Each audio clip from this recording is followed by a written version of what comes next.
Hello everyone, welcome to my channel. तो आज हम लेकर के आए हैं मुगल साम्राज्य का पतन एवं यूरोपियों का आगमन से चैप्टर से अध्याय 1 से हम लेकर के आए हैं बहुत ही महत्वपूर्ण क्वेश्चन। तो इस वीडियो में कुल 81 क्वेश्चन को लेकर के हम आए हैं। तो आइए फटाफट करते हैं, क्योंकि बहुत ही लंबा वीडियो हो जाएगा, इसलिए जल्दी जल्दी करेंगे। तो आइए शुरू करते हैं। आज का पहला क्वेश्चन है, मुगल साम्राज्य के पतन के लिए जागीर संकट के सिद्धांत को प्रतिपादित करने वाला प्रथम इतिहासकार कौन थे? तो प्रथम इतिहासकार थे सतीश चंद्र। सतीश चंद्र थे प्रथम इतिहासकार जिन्होंने जागीर संकट के सिद्धांत को प्रतिपादित किया था। जागीर संकट के सिद्धांत को प्रतिपादित करने वाले प्रथम साहित्यकार थे सतीश चंद्र। नेक्स्ट क्वेश्चन देखते हैं। राम मोहन राय, तो इनका पूरा नाम था राजा राम मोहन राय। तो राम मोहन राय को राजा की उपाधि से किसने विभूषित किया था? तो राजा की उपाधि किसने दिया था? राम मोहन राय को। तो राजा का उपाधि दिया था मुगल सम्राट अकबर द्वितीय ने राजा राम मोहन राय को। तो उसके बाद इनका पूरा नाम हो गया राजा राम मोहन राय। तो राम मोहन राय को राजा की उपाधि मुगल सम्राट अकबर द्वितीय ने दिया था। अकबर द्वितीय ने राजा की उपाधि से विभूषित किया था राम मोहन राय को। नेक्स्ट क्वेश्चन देखते हैं। निम्नलिखित कथनों में से कौन बहादुर शाह जफर के बारे में सही नहीं है?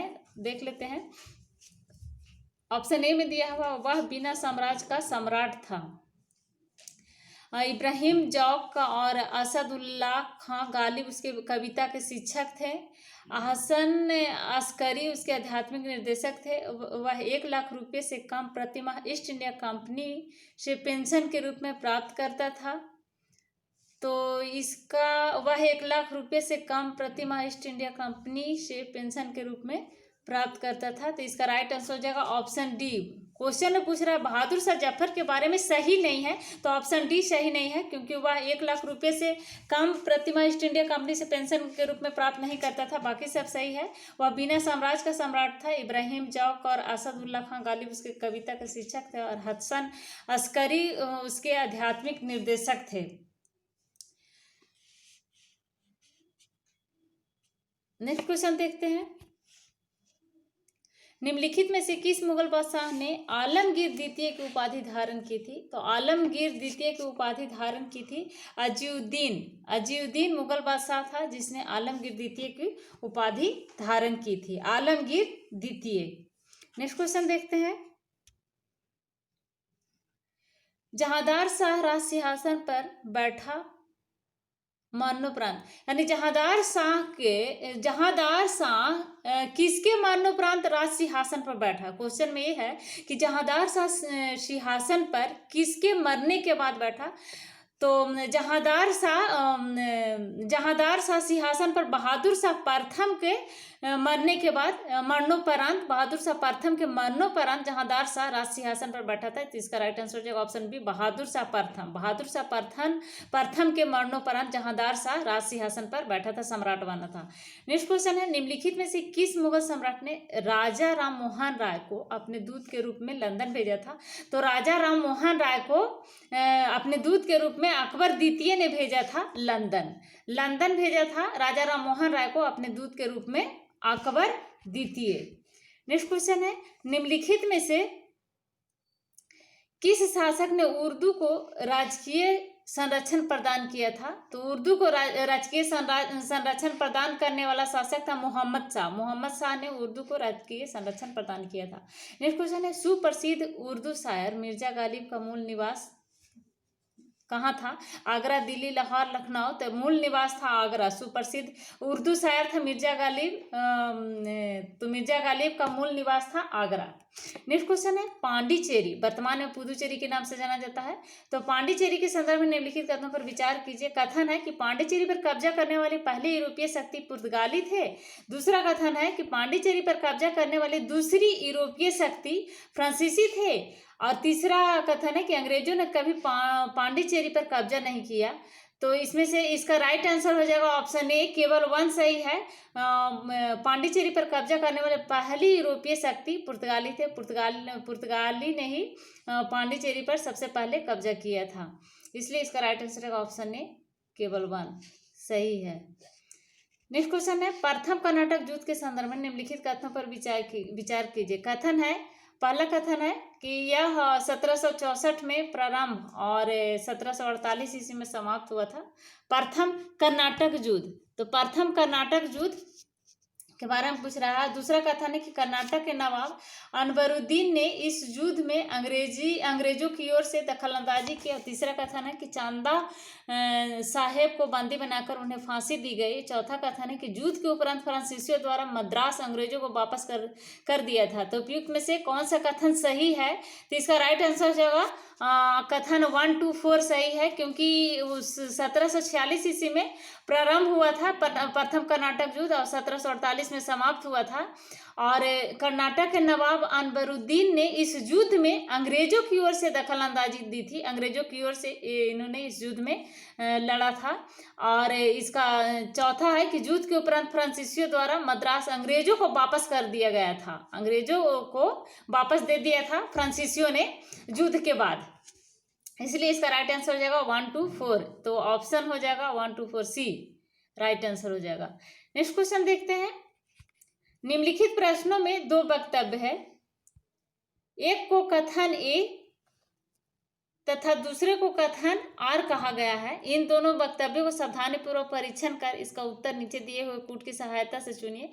कथन ए में है कि शाह आलम द्वितीय ने साम्राज्य के प्रारंभिक वर्ष में अपनी राजधानी से दूर व्यतीत किया। और कथन आर में उत्तर पश्चिम सीमांत में विदेशी आक्रमण का भय लगा रहता था। तो इसका ए और आर दोनों सही है, क्योंकि शाह आलम द्वितीय ने साम्राज्य के प्रारंभिक वर्ष में अपनी राजधानी से दूर व्यतीत किया था और उत्तर पश्चिम सीमांत में विदेशी आक्रमण का भय हमेशा लगा रहता था। इसलिए इसका राइट आंसर हो जाएगा ए आर, दोनों सही है। आर ए का सही स्पष्टीकरण है। तो इसका राइट आंसर बी हो जाएगा, क्योंकि ए आर दोनों सही है किंतु आर ए का सही स्पष्टीकरण नहीं है। आर जो है ए का सही स्पष्टीकरण नहीं है, तो इसलिए इसका राइट आंसर हो जाएगा ऑप्शन बी। नेक्स्ट क्वेश्चन देखते हैं। निम्नलिखित में से कौन सा युग्म सही सुमिलित है?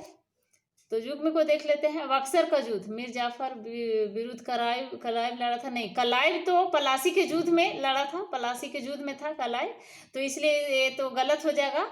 वांडीवास का युद्ध फ्रांसीसी विरुद्ध ईस्ट इंडिया कंपनी, हाँ, तो वांडीवास का युद्ध फ्रांसीसियों और ईस्ट इंडिया कंपनी के बीच, अंग्रेजों के बीच लड़ा गया था। फ्रांसीसी और अंग्रेज इसके फ्रॉम वांडीवास का युद्ध 1760 ईस्वी में लड़ा गया था। तो इसलिए इसका राइट आंसर हो जाएगा ऑप्शन बी, वांडीवास का युद्ध फ्रांसीसी विरुद्ध east India company. Next question देखते हैं। सूची 1 सूची 2 से सुमिलित कीजिए और सूचियों के नीचे दिए गए कूट को प्रयोग सही उत्तर से चुनिए। तो सूची में ए में है किले का नाम और दूसरे में है इसका स्थान। तो किले का नाम में है फोर्ट सेंट डेविड।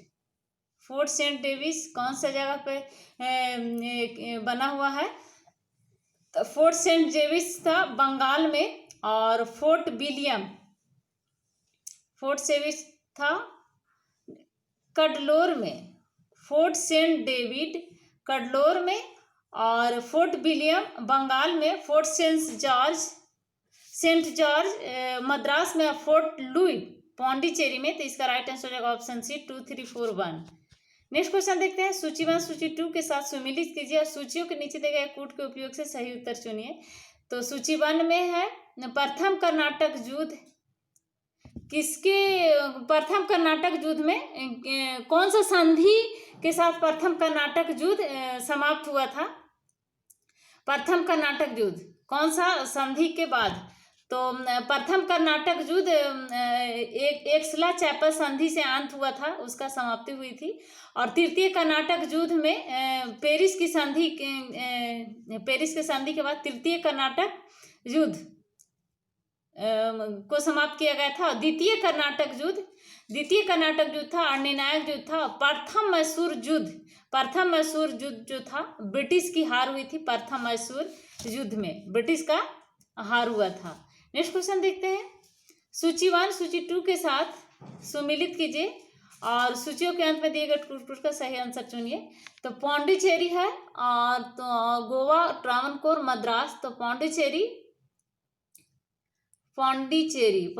में फ्रेंच आए थे अब फ्रेंच का अधिकार था, और गोवा में था पुर्तगालीज का। गोवा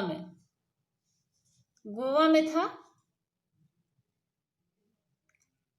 हाँ, पुर्तगालियों का कब्जा था। और सबसे पहले, और ट्रांकेबार में था डेनिस का कब्जा था, और मद्रास में डचों का। तो इस प्रकार से इसका राइट आंसर हो जाएगा ऑप्शन ए 2341। नेक्स्ट क्वेश्चन के देखते हैं, निम्नलिखित कथनों में से कौन सा सही है। कथन देख लेते हैं। आधुनिक कोची भारत की स्वतंत्रता तक डच का उपनिवेश था। डचों ने पुर्तगालियों को पराजित किया और आधुनिक कोची में उन्होंने फोर्ट विलियम्स का निर्माण किया। तो इसका राइट आंसर हो जाएगा ऑप्शन बी, डचों ने पुर्तगालियों को पराजित किया था। डचों द्वारा पुर्तगाली पराजित हुए थे और आधुनिक कोची में उन्होंने फोर्ट विलियम्स का निर्माण किया था, इसलिए इसका राइट आंसर होगा ऑप्शन बी। नेक्स्ट क्वेश्चन है, भारत में यूरोपीय शक्तियों के प्रवेश के संदर्भ में निम्नलिखित में से कौन सा कथन सही नहीं है।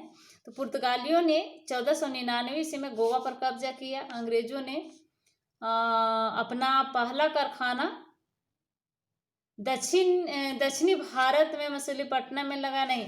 तो इसका राइट आंसर हो जाएगा, पुर्तगालियों ने 1499 ईस्वी में, 1498 में वास्को डी गामा भारत आया था 1498 ईस्वी में। उसके बाद 1499 ईस्वी में पुर्तगालियों ने गोवा पर कब्जा किया था 1499 ईस्वी में। तो इसका राइट आंसर हो जाएगा ऑप्शन ए। नेक्स्ट क्वेश्चन, निम्नलिखित में से कौन नीला जल योजना ब्लू वाटर नीति से संबंधित है। ब्लू वाटर नीति को किसने लाया था। ब्लू वाटर नीति, तो सबसे पहले पुर्तगाली वायसराय था डी अल्मेड़ा, और डी अल्मेड़ा ने ही ब्लू वाटर नीति के सिद्धांत को लाया था, योजना लाया था। ब्लू वाटर नीति, नीला जल योजना को डी अल्मेड़ा लाया था, और यह डी अल्मेड़ा जो था पुर्तगालियों का पहला वायसराय था जो भारत में आया था वायसराय बन करके। नेक्स्ट क्वेश्चन को देखते हैं, हुगली को बंगाल की खाड़ी में समुद्री लूटपाट के लिए किसने अड्डा बनाया था। पुर्तगालियों ने, फ्रांसीसियों ने, डेनमार्क वासियों ने, या फिर अंग्रेजों ने। तो पुर्तगालियों ने हुगली को बंगाल की खाड़ी में समुद्री लूटपाट के लिए अड्डा बनाया था, पुर्तगालियों ने। नेक्स्ट क्वेश्चन है, बंगाल की निम्नलिखित फैक्ट्रियों में से एक जो पुर्तगालियों द्वारा स्थापित की गई थी वह कौन सी फैक्ट्री थी। पुर्तगालियों द्वारा जो स्थापित किया गया था, तो हुगली फैक्ट्री, हुगली बंगाल में हुगली में स्थापित की गई थी, हुगली में स्थापित की गई थी पुर्तगालियों द्वारा। नेक्स्ट क्वेश्चन है, उस शासक का नाम बताइए जिसने वास्को डी गामा का कालीकट में स्वागत किया था। वास्को डी गामा का कालीकट में स्वागत किया था। तो पुर्तगाली जो आया था 1498 ईस्वी में वास्को डी गामा भारत आया था, और उस समय का तत्कालीन राजा था जैमोरिन, और जैमोरिन ने ही वास्को डी गामा का कालीकट में स्वागत किया था। कालीकट में उतरा था वास्को डी गामा, और वहाँ का तत्कालीन राजा था जैमोरिन, और उसी ने वास्को डी गामा का स्वागत किया था। नेक्स्ट क्वेश्चन है, किस यूरोपीय समुदाय ने भारत के साथ प्रथम व्यापारिक संबंध स्थापित किया था। तो भारत के साथ प्रथम व्यापारिक संबंध स्थापित करने वाला पुर्तगाली थे, और सबसे पहले पुर्तगाली ही भारत में आए थे और भारत के साथ व्यापारिक संबंध स्थापित किए थे। नेक्स्ट क्वेश्चन है, भारत में पुर्तगाली शक्ति का वास्तविक संस्थापक कौन था। तो पहला तो था डी अल्मेड़ा, वायसराय बन करके आया था, पहला वायसराय था, और वास्को डी गामा सबसे पहले पुर्तगाली जाने वाला नाविक था। लेकिन ये जो था वास्तविक संस्थापक अल्बुकर्क को माना जाता है। पुर्तगालियों का वास्तविक संस्थापक, पुर्तगाली शक्ति का वास्तविक संस्थापक अल्बुकर्क को माना जाता है। नेक्स्ट क्वेश्चन है, पुर्तगाली उपनिवेश का प्रथम वायसराय भारत में कौन हुआ था। तो प्रथम वायसराय था डी अल्मेड़ा, इसका पूरा नाम था डी अल्मेड़ा। तो डी अल्मेड़ा था भारत का प्रथम वायसराय पुर्तगाली उपनिवेश का। नेक्स्ट क्वेश्चन है, भारत में पुर्तगालियों ने सर्वप्रथम अपना दुर्ग कहाँ निर्मित किया था। तो सबसे पहले पुर्तगालियों ने अपना दुर्ग कोचीन में स्थापित किया था भारत में। नेक्स्ट क्वेश्चन है, बंगाल में निम्न में से कौन सा कारखाना डचों ने स्थापित किया था। तो बंगाल में डचों द्वारा जो कारखाना स्थापित किया गया था चिंसुरा कारखाना डचों द्वारा बंगाल में स्थापित किया गया था। नेक्स्ट क्वेश्चन है, डच लोगों द्वारा भारत में, तो डच भारत में कब आए थे? 1602 ईस्वी में डच कंपनी की स्थापना हुई थी भारत में 1602 ईस्वी में। और पुर्तगालियों द्वारा अपनी पहली व्यापारिक कोठी कोचीन में खोली गई थी, पुर्तगालियों के द्वारा सबसे पहले। और अल्फासो द अल्बुकर्क भारत में पुर्तगालियों का वायसराय जो था, इसको वास्तविक संस्थापक माना जाता है। और 17 में 1498 ईस्वी में वास्को डी गामा ने भारत में पश्चिमी तट पर स्थित कालीकट बंदरगाह पहुंचा था, और वहां के उस समय तत्कालीन राजा था जामोरिन ने उसको स्वागत किया था। नेक्स्ट क्वेश्चन है, निम्नलिखित में से किस स्थानों पर डचों ने अपने व्यापारिक अड्डे स्थापित किए? तो डचों द्वारा व्यापारिक अड्डा स्थापित करने वाला जो जगह है, नागापट्टनम, चिंसुरा, मसूलीपट्टनम और सूरत, भरूच, आगरा, इस प्रकार से सब हो जाएगा। राइट आंसर कोचीन में भी था, अहमदाबाद में भी था, पटना में भी था, सभी जगह पे था। नेक्स्ट क्वेश्चन है, भारत के साथ व्यापार के लिए सर्वप्रथम संयुक्त पूंजी कंपनी किन लोगों ने आरंभ की थी? तो भारत के साथ सबसे पहले व्यापार करने की योजना बनाया गया था पूंजी कंपनी, व्यापारिक पूंजी कंपनी पूछ रहा है, संयुक्त पूंजी कंपनी। सर्वप्रथम संयुक्त पूंजी कंपनी किन लोगों ने आरंभ की थी भारत के साथ? तो डचों के द्वारा आरंभ किया गया था। डचों ने संयुक्त पूंजी कंपनी भारत के साथ आरंभ किया था। नेक्स्ट क्वेश्चन है, वर्ष 1613 ईस्वी में अंग्रेजी ईस्ट इंडिया कंपनी को कहाँ एक कारखाना व्यापार स्थल स्थापित करने की अनुमति मिली थी? तो 1613 ईस्वी में ईस्ट इंडिया कंपनी को सूरत में कारखाना स्थापित करने का स्थान मिला था। नेक्स्ट क्वेश्चन है, अंग्रेजों ने अपना पहला व्यापारिक केंद्र स्थापित किया कहाँ? अपना पहला व्यापारिक केंद्र स्थापित किया तो सूरत में। अंग्रेजों द्वारा सबसे पहले व्यापारिक केंद्र स्थापित किया गया था सूरत में, अंग्रेजों द्वारा सबसे पहले 1600 ईस्वी में स्थापित किया गया था। नेक्स्ट क्वेश्चन है, निम्नलिखित में से यूरोपीय व्यापारिक कंपनियों में से किसने सूरत में सर्वप्रथम अपना कारखाना स्थापित किया? तो अंग्रेजों ने सबसे पहले सूरत में अपना कारखाना स्थापित किया था। नेक्स्ट क्वेश्चन है, ईस्ट इंडिया कंपनी के निर्माण के समय इंग्लैंड का शासक कौन था? तो ईस्ट इंडिया कंपनी के निर्माण के समय इंग्लैंड के शासक थी एलिजाबेथ प्रथम थी इंग्लैंड की शासक। नेक्स्ट क्वेश्चन है, किस सम्राट के काल में इंग्लिश ईस्ट इंडिया कंपनी ने भारत में अपना सर्वप्रथम कारखाना स्थापित किया था? जिसके शासनकाल में भारत में ईस्ट इंडिया कंपनी ने जहांगीर के शासनकाल में भारत में अपना सबसे पहला कारखाना स्थापित किया था जहांगीर के शासनकाल में। तो जहांगीर के द्वारा एक फरमान जारी किया गया था और उसी के शासनकाल में ये अंग्रेजों ने भारत में अपना पहला कारखाना स्थापित किया था। नेक्स्ट क्वेश्चन है, निम्नलिखित किलों में से ब्रिटिश ने किसका सबसे पहले निर्माण किया था?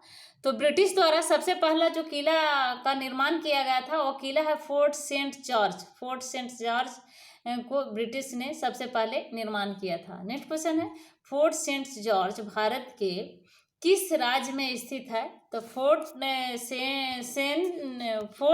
सेंट जॉर्ज भारत के तमिलनाडु में स्थित है।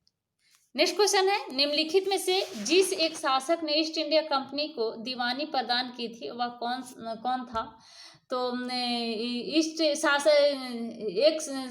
जिस एक शासक ने ईस्ट इंडिया कंपनी को दीवानी प्रदान की थी वह शासक था शाह आलम द्वितीय द्वारा दीवानी प्रदान की गई थी। नेक्स्ट क्वेश्चन है, भारत में ईस्ट इंडिया कंपनी की सफलता का राज क्या था? तो भारत में ईस्ट इंडिया कंपनी की सफलता का राज था भारत में राष्ट्रीय भावना की कमी थी, तो यह भी सफलता का राज था। और कंपनी की सेना को पश्चिमी प्रशिक्षण मिला हुआ था तो उनके पास आधुनिक हथियार थे, तो यह भी एक सफलता का कारण था क्योंकि कंपनी की सेना को पश्चिमी प्रशिक्षण मिला हुआ था और उनके पास आधुनिक हथियार भी थे, जबकि जो भारत में भारतीय के पास न तो अच्छी तरह से पश्चिमी प्रशिक्षण मिला हुआ था और न ही आधुनिक हथियार थे, तो ये भी बहुत बड़ा सफलता का कारण था। और भारतीय सैनिकों में राष्ट्रीय भावना का अभाव था और इसके फलस्वरूप में कोई भी जो उन्हें अच्छा वेतन दे अपनी सेवा में लगा सकता था, तो यह भी बहुत बड़ा कारण बना ईस्ट इंडिया कंपनी के सफलता का। नेक्स्ट क्वेश्चन, इसलिए इसका राइट आंसर हो जाएगा डी, उपयुक्त सभी, सभी हो जाएगा। नेक्स्ट क्वेश्चन है, पुर्तगालियों के विरुद्ध अंग्रेजों की सफलता में निम्नलिखित में से कौन सा कारण नहीं था?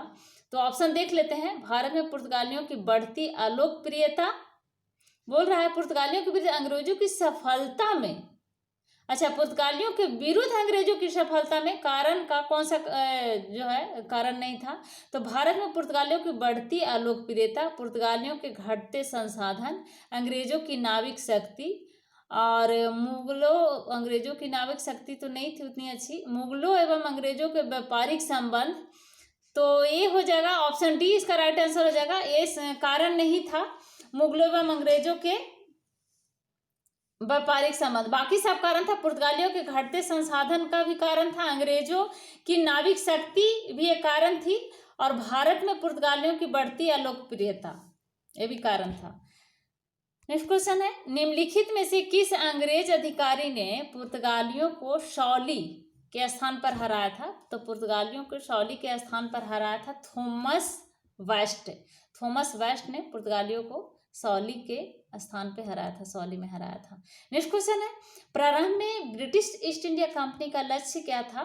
तो प्रारंभ में ब्रिटिश ईस्ट इंडिया कंपनी का लक्ष्य था व्यापार, भूभाग, व्यापार, भूभाग नहीं, भूभाग पर उनका कोई लक्ष्य नहीं था, व्यापार उनका लक्ष्य था प्रारंभ में। नेक्स्ट क्वेश्चन है, निम्नलिखित में से कौन सा स्थान ईस्ट इंडिया कंपनी के शासन काल में प्रमुख औद्योगिक केंद्र नहीं थे? तो ईस्ट इंडिया कंपनी के शासन काल में कौन सा स्थान जो था औद्योगिक केंद्र नहीं था? तो ये जो स्थान था इलाहाबाद और ग्वालियर, ये औद्योगिक केंद्र नहीं था। नागपुर से नासिक ये भी औद्योगिक केंद्र था। बनारस और अहमदाबाद भी औद्योगिक केंद्र था। लखनऊ और पूना ये भी औद्योगिक केंद्र था। नेक्स्ट क्वेश्चन है, ईस्ट इंडिया कंपनी को सबसे पहले किसने समान सीमा शुल्क के बदले 3,000 रुपया सालाना अदा करने की छूट दी थी? समान सीमा शुल्क के बदले 3,000 रुपया सालाना अदा करने की छूट दी थी, तो राजकुमार सुजा ने यह छूट दी थी। नेक्स्ट क्वेश्चन है, निम्नलिखित व्यापारिक शक्तियों में से किसे 1717 ईस्वी में चुंगी अदा करने में छूट दे दी गई थी? तो 1717 ईस्वी में अंग्रेजों को चुंगी अदा करने में छूट दे दी गई थी 1717 ईस्वी में। नेक्स्ट क्वेश्चन है,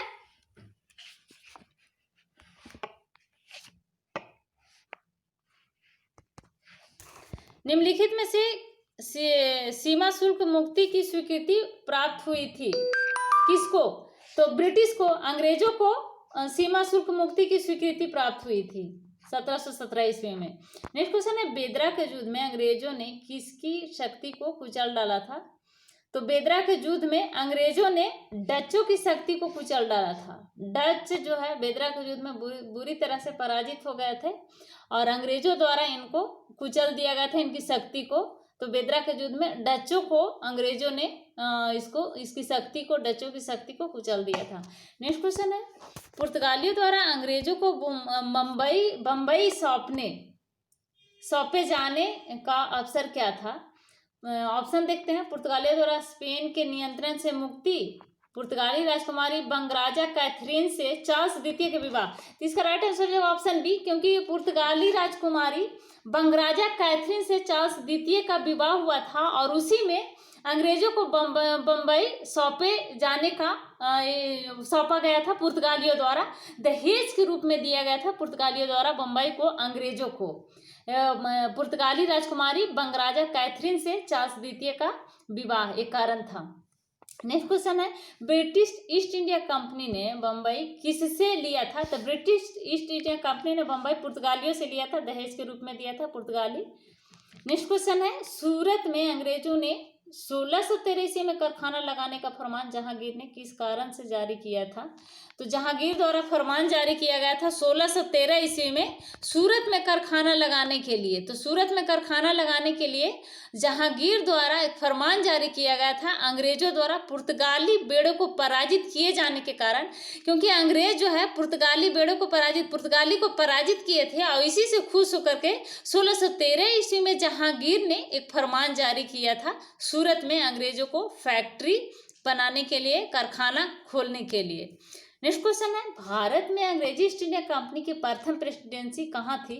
तो भारत में अंग्रेजी ईस्ट इंडिया कंपनी के प्रथम प्रेसिडेंसी थी मद्रास में। नेक्स्ट क्वेश्चन है, अंग्रेजी ईस्ट इंडिया कंपनी ने मद्रास को पट्टे पर किस वर्ष में प्राप्त किया था?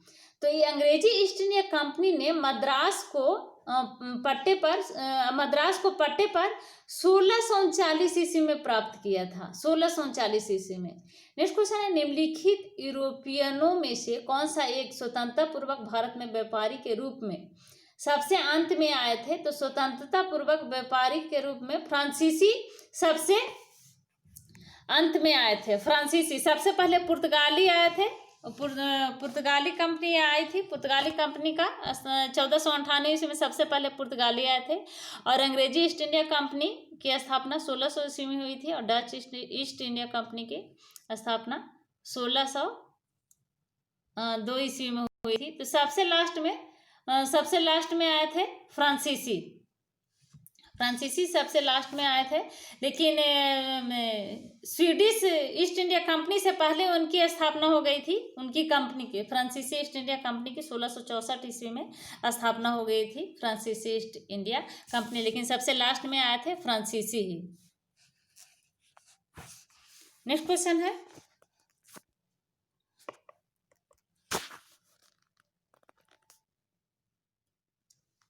भारत में फ्रांसीसियों ने अपने सबसे पहला कारखाना निम्न स्थानों से कहाँ लगाई थी? तो फ्रांसीसियों द्वारा सबसे पहला कारखाना सूरत में लगाई गई थी, फ्रांसीसियों के द्वारा सूरत में। नेक्स्ट क्वेश्चन, निम्नलिखित में से कौन सा प्रथम यूरोपियन व्यक्ति था जिसने भू क्षेत्र अर्जित करने के उद्देश्य से भारतीय राजाओं के झगड़ों में भाग लेने की नीति आरंभ की थी? तो भारतीय राजाओं के झगड़ों में हस्तक्षेप की नीति जो अपनाई थी वह था डुप्ले के द्वारा भारतीय राजाओं के बीच का जो झगड़ा था उसमें हस्तक्षेप करने लगा था डुप्ले ने।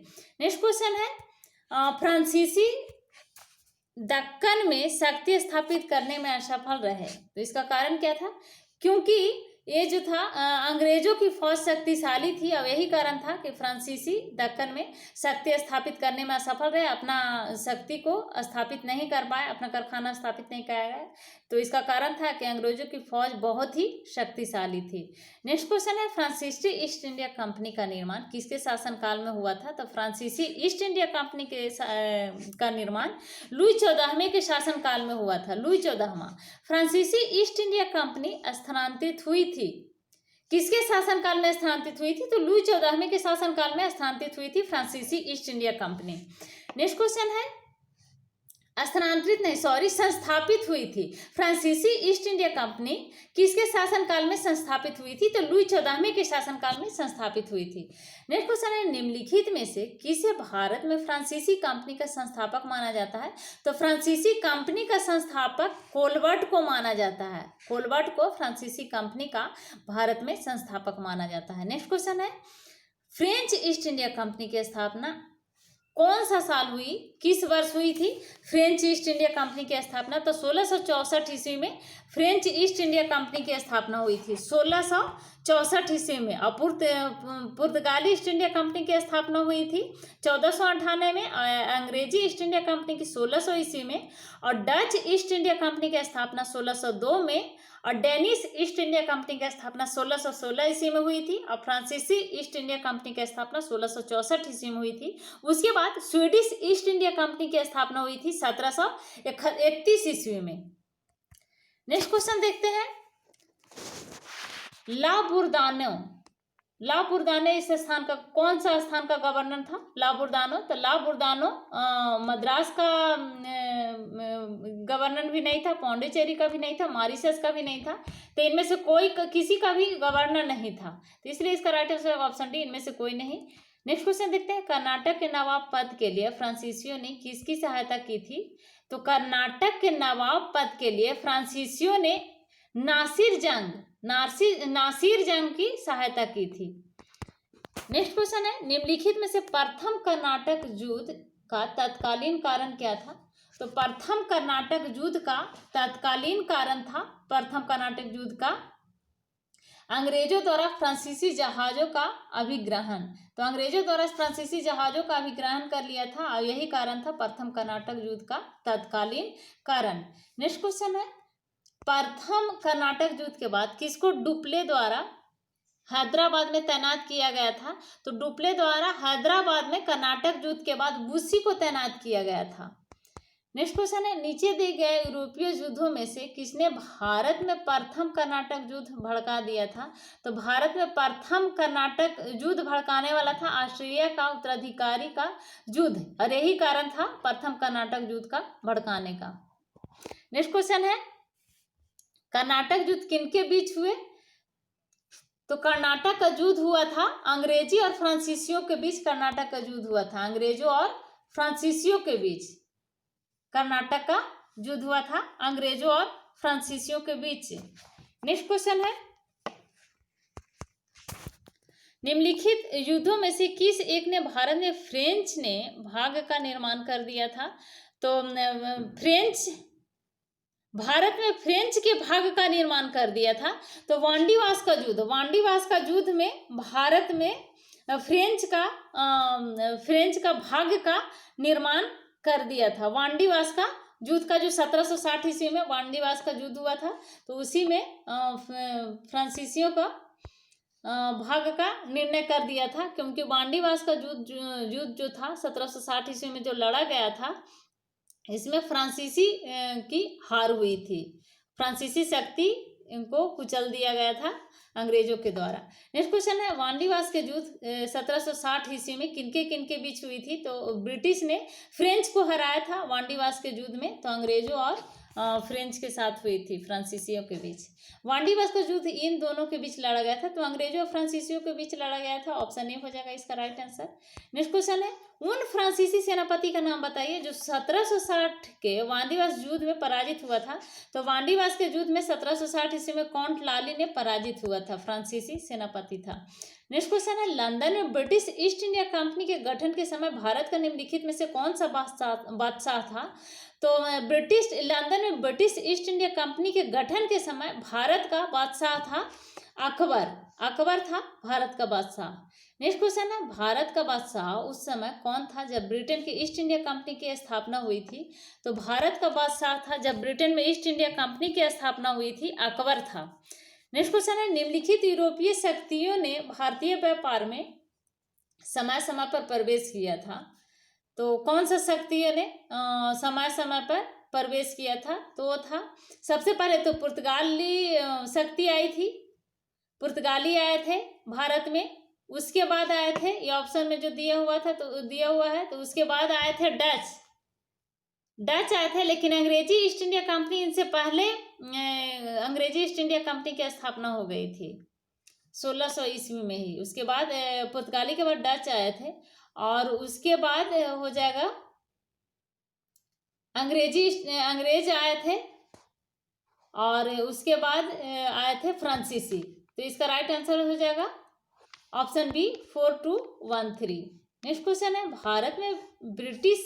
भारत में ब्रिटिश शासन के आरंभ में दुर्गीकृत फैक्ट्री का प्रयोजन किसकी रक्षा करना था?